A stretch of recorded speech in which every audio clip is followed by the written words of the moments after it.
Diretora Programa Monitorização do Sistema Judicial, GSMP, Ana Paula Marçal, Husuba Tribunal Distrital Sira, atau continua reativa, Tribunal Móvel nebe durante ne parado.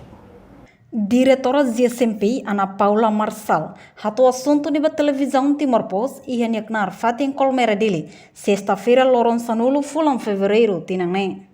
Ana Paula dehang ba Tribunal Móvel Governo Bain-Bain halao tambah hetang apoio orçamento husi UNDP no mosusi Estado Rasik ba implementação Tribunal Móvel ne.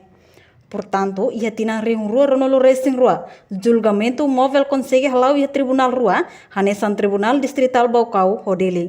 Sira bakuto sempre halo, hetang apoio orçamento si UNDP, namo si tanen Estado Rasik, sira colabora.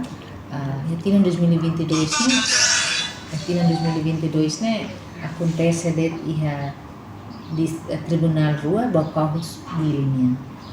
Suai é kusi momento né lá consegue halar Tribunal Móvel. Tribunal Móvel né esse exemplo ao dehan. Iha dili da rumah siraba falia liksa ermera ka aileu atau hal móvel né.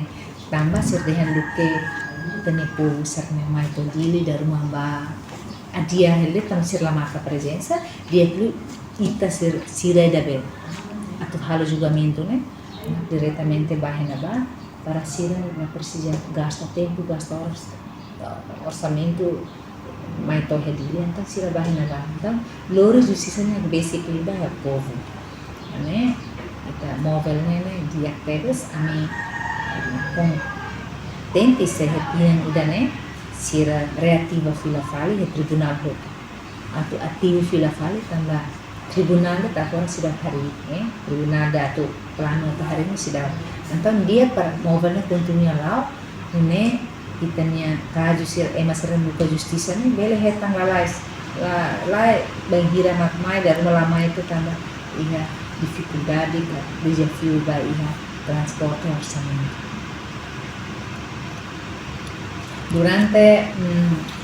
No GSMP considera Tribunal Móvel nebe durante na implementa ne diactives no contente liutang. Quando tinang ne bele reativa Tribunal Móvel e a Tribunal Hotu no município Tolu Maxidau Hotu.